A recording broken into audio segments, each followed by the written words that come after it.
So I'm Tyler Mead, and I basically just went to K Jewelers and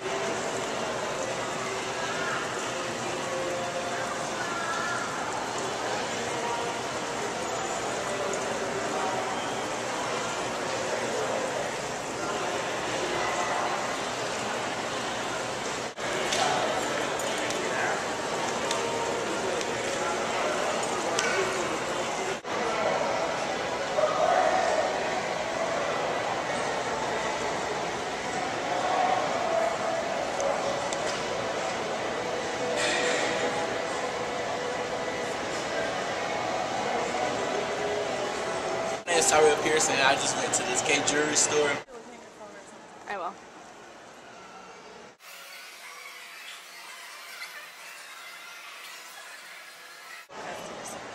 No customer service so far.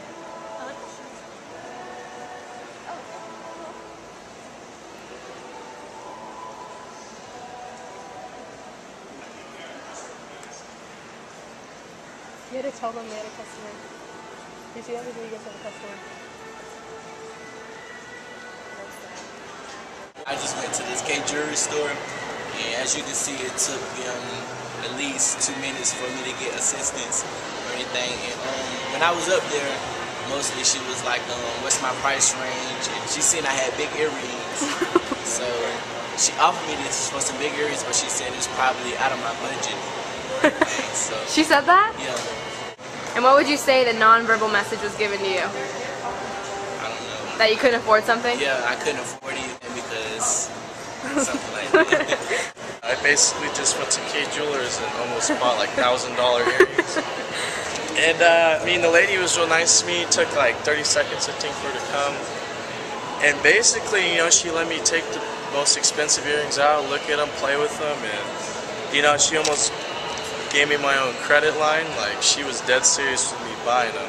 Wow. So I almost accidentally filled this out. And this lady was the same lady who helped? Yeah, the same blonde lady as before. Okay. Tyrell. And then what do you think the verbal message was given? That Verbal she or thought I had nonverbal? money maybe because this, I don't know, my hairdo. Nah, I just, maybe she thought I was just serious, I So guess. she was really nice too? Yeah, you know, she introduced me to herself, like her name and all that, shook her hand, and she's real helpful. We're continuing our 360 special report, Kids on Race, The Hidden Picture. Its aim is to study children's attitudes on race and understand how and why they form their opinions. We teamed up with renowned child psychologist Dr. Melanie Killen to try to design this study. Now take a look at this. Killen and her team showed 13-year-old children this picture and asked them to describe what was happening. Questions like, what's happening here? Are these children friends? And would their parents want them to be friends? Now, the picture is designed to be ambiguous. What's happening is in the eye of the beholder. Then they showed them this picture and asked the same questions. Now, the only difference between the two pictures, the race of the kids was flipped. Both white and African American children were tested, and the psychologist showed a similar set of pictures to 6-year-olds. At our request, they also asked kids open-ended questions about race to understand how it plays into their own lives. And as you'll see, the responses were raw. Some of the experiences they describe are shocking. In our first report, we told you that when testing 6-year-olds, the research showed an overwhelming majority of white kids were negative about interracial friendships. The majority of black children, on the other hand, were positive. But we discovered a lot changes from childhood to adolescence. Take a look. The study found when 6-year-old African American children were asked about interracial friendships, the majority responded like this. Carrie was trying to help her. And how much would they like it if the two were friends? Really like it. But watch how they respond by age 13. Carrie, she's a bully, so she pushed Abby. Do you think that Chris and Alex are friends? No, not really. The optimism we heard from young black children fades with age. At age 6, 59% of black children think the two kids in the picture are friends. By 13, a total flip. 63% do not think they're friends, which matches white teens' attitudes. Our expert says experiences like 13-year-old Jimmy's of rejection begin to explain the disappointing trend. He says a white friend's mom forbade her son to be friends with him. They end up just saying because you're black, so you can't hang out. Her and her son. Oh, so she kind of very openly said that the reason why her son could not hang out with you and your family was because you guys are black. Yep. Because of their skin. Dante was bullied so badly because of his race, he had to change schools. I've been bullied for like the way I looked and the way of my skin at my previous school that I went to. And they just kept on bullying me, and I didn't like it. I just asked them to stop, like, over and over again. And then I tried not to break, but I couldn't, like, hold on anymore. So I asked my mom, can I leave? How are you? I'm Soledad. Soledad O'Brien asked some kids about the issue after it came up during their tests. Do you think your parents would be fine if you decided to start dating a black girl, brought her home? Honestly, my parents probably wouldn't be too happy because if I was to marry a black girl, you're connected to their family now, and who knows what her family is really like. So they probably wouldn't be that excited about it. Probably not. Shantae admitted anxiety and a double standard for interracial dating in her family. If I were to date a white guy, a lot of people wouldn't really have a problem with that. But if my brother were to bring home a white girl, you know, there's definitely going to be some controversy. From whom? Your parents or you? From me. from me. Really, because I think it's more of a problem for people when a black man brings home a white woman, because it's been like that for years. So it would matter to you? I think it would, you know, unless, of course, she were not to act, I guess, so quote-unquote white. What does that mean? You know, flipping the hand, oh my God, you know, ha ha ha ha, that is so ghetto. No. No. There was some good news in our results as well. The racial balance of a school can make a major positive difference on how white kids view race. The study tested kids from majority white, majority black, and racially mixed schools. The difference was remarkable. Students in majority white schools were the most pessimistic about race. Only 47% think their parents would approve of kids from different races being friends. In racially diverse and majority black schools, 71% are positive about it. The reason, according to Dr. Killen, is friendships. There's almost nothing as powerful as having a friend of a different racial ethnic background to reduce prejudice. You have that experience, it enables you to challenge stereotypes. So you feel like you're... Samantha attends a majority black middle school. My grandparents have a lot of, they're very racist against African Americans and, other races. But it's 2012, so they have to, push that aside. And they'll be like, no, that's wrong to be, you want to stick with your own race. And I'm like, no, I'm friends with everyone. Anderson Cooper, CNN.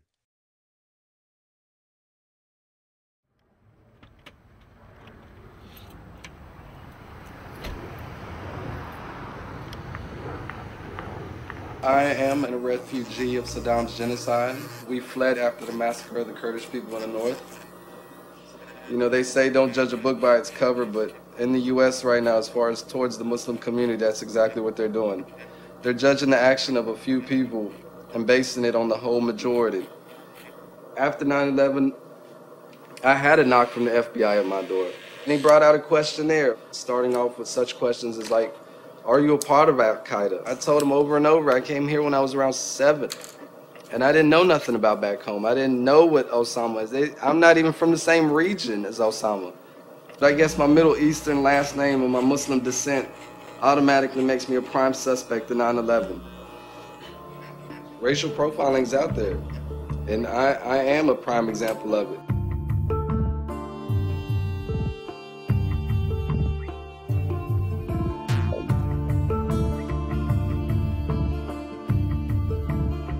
Racial profiling is when you stop someone, when you believe someone is involved in an illegal activity simply because of the color of their skin or because of their racial or ethnic characteristics or because you believe they're members of a particular religious group. The truth of the matter is it affects everyone. If we live in a community in which any segment of our community is discriminated against and any segment of our community is actually the target of racial profiling, it undercuts the effectiveness of law enforcement for everyone in those communities. I mean, it's funny how sometimes you're always in the wrong part of the neighborhood. I didn't even know there's such a thing as the wrong part of the neighborhood, especially in America. Like, yeah, thought you were free to go wherever you want, whenever you want. I was pulled over sort of late night, accused of being, as he put it, suspicious activity. So I was pulled over, Bill Mead area, asked for my license, my registration, my insurance. I had it all. I showed him everything. He's like, okay. So I've been interrogated, a couple hours of interrogations out in the cold in the boxes, and the other cops just having casual conversation, making me look like the fool. And I mean, that's tough, being a kid. But that's, sometimes you go through that.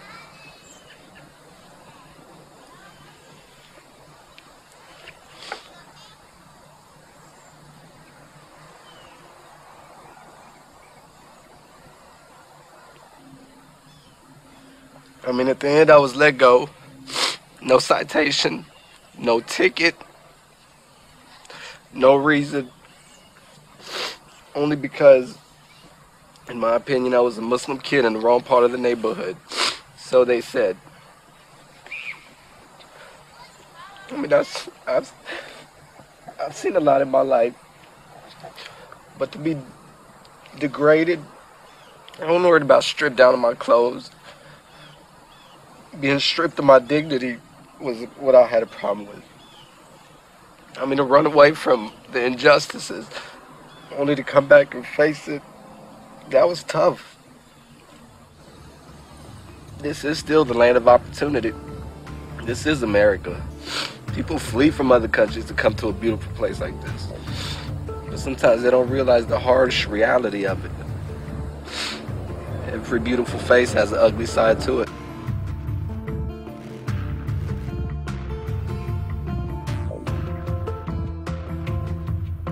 Just being an African-American male in America, male of color in general, especially with the way America is reflecting black and brown people in this country, it's difficult not to encounter it at some point. I actually had a case sitting in front of my house, me and two other men.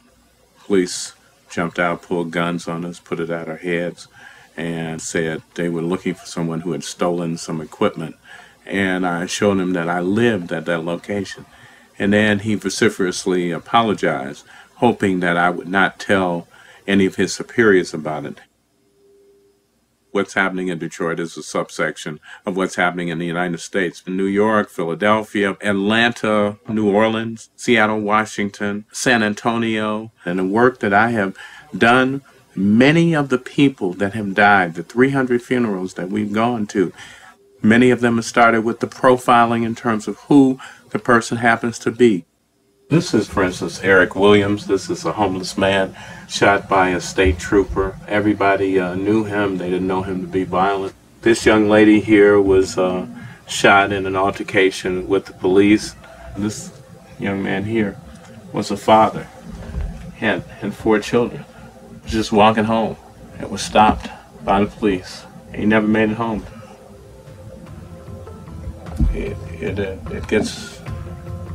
It gets to the heart of the thing that this is really about the question of humanity, and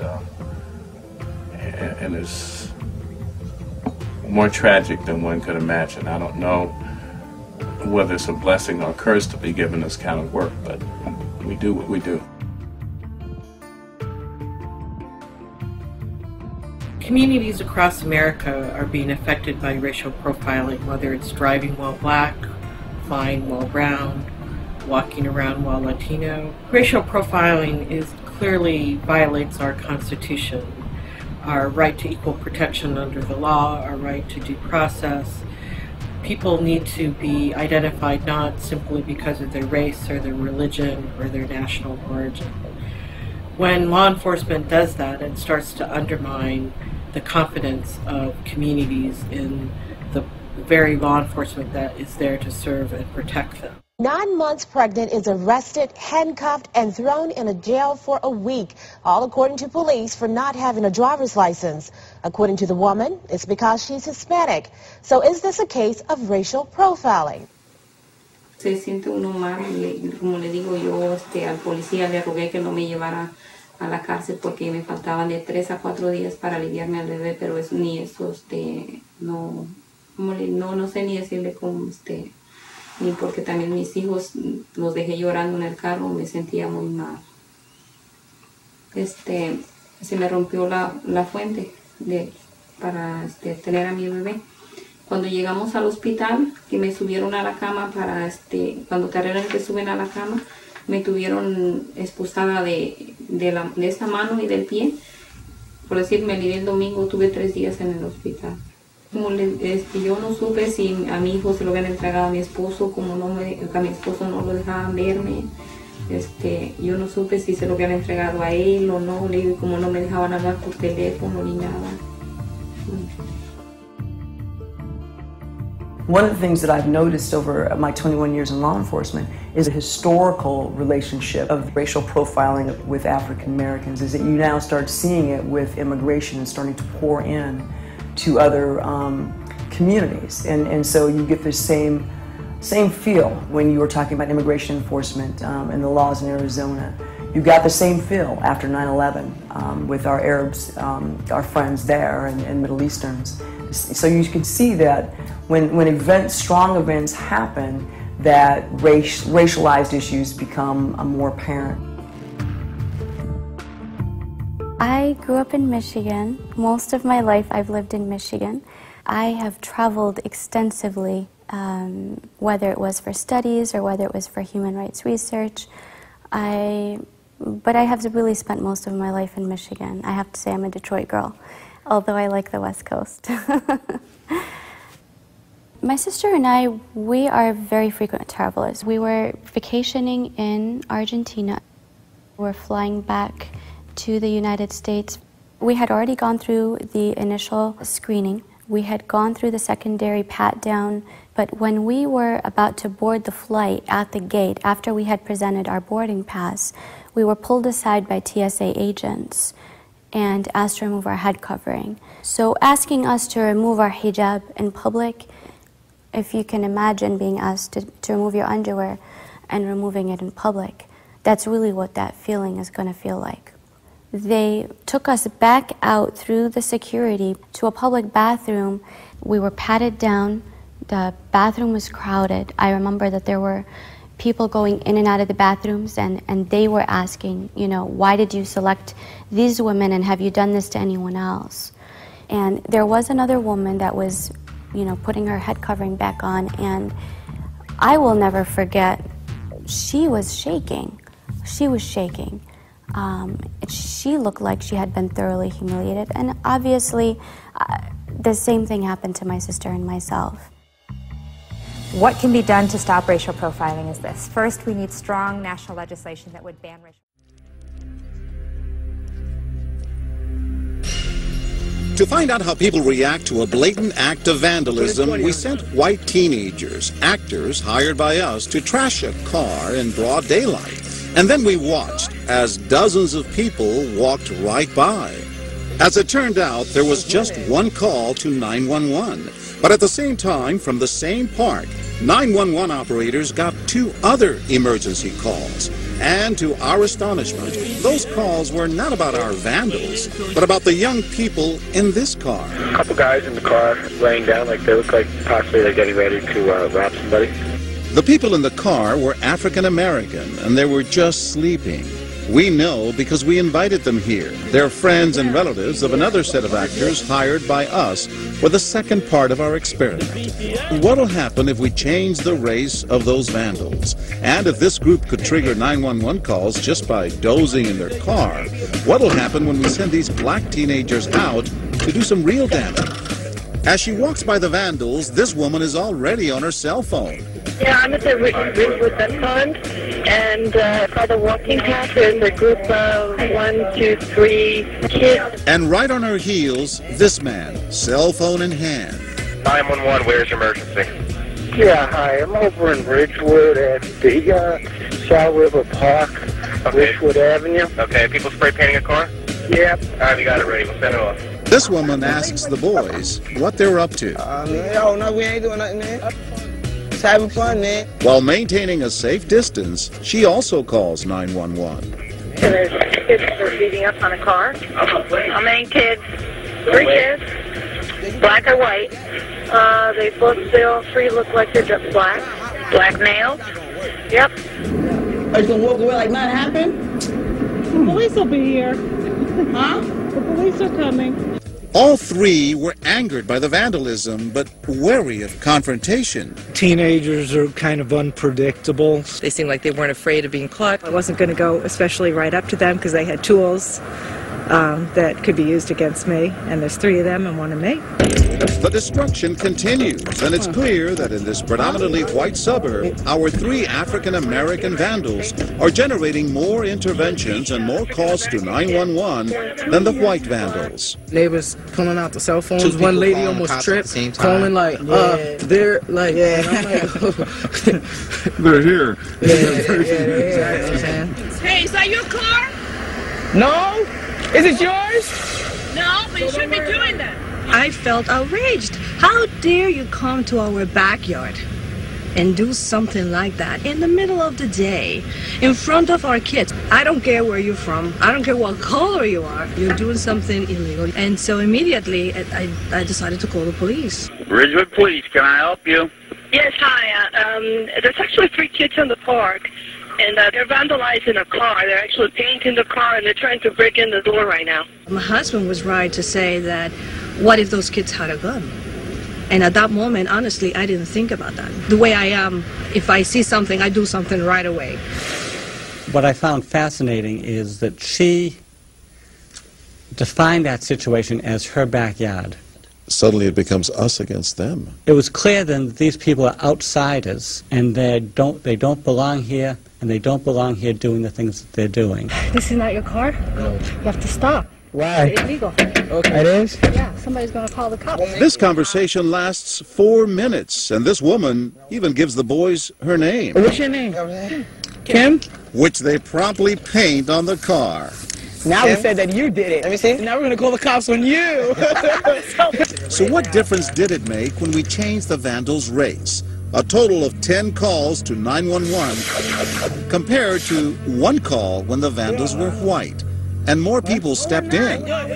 They probably recognized that there's vandalism going on more because these kids are black, because of the associations, the expectations, the stereotypes they have, and the fact that these kids are from a different neighborhood. By intervening or calling 911 on the black vandals, people are doing the right thing. But the white vandals were more likely to get a pass. Obviously what you guys were doing was wrong, and what the white kids were doing was wrong. But the reaction was not the same. That's not the same. You know, they say, you know, treat people equally, but, you know, as you see, you know, it's really still going on, you know. There's many different types of racism. We asked those who intervened, would you have acted any differently if the boys had been white? I think I would have done the same thing. Maybe I would have stopped them sooner. I did notice they were African-American young boys who were in a white neighborhood, but if they had been white kids, I mean, we would have done exactly the same. I might have done it quicker. I probably hesitated because they were black. I don't like to assume that 3 black kids are up to trouble. But the response to their vandalism isn't what these young men will remember most about this experience. They'll remember that while the white actors were busy laying waste to that car, there were 2 911 calls reporting suspicious African Americans asleep in their car. The people in that car were actor Justin Chandler's family. These kids are destroying this car and trying to break in. They're not even worried about it. Meanwhile, they worried about Justin's family sleeping in the car. Black. It's wrong. Well, I mean, here we are breaking into a car, and there they are sleeping, you know? I actually wasn't even shocked. I was just sort of offended. Tells me that there's still racism out here, and people are frightened by people color their skin. Your message to folks? It'd be a better world if we could stop racism. I don't know if that's going to happen because it's such a big world, but you can help to stop. There's always someone that, maybe this will help. Yeah, this will help. Maybe this could help. It'll take a real long time. But maybe this will make a difference. Hopefully, yeah. Hopefully. Guys,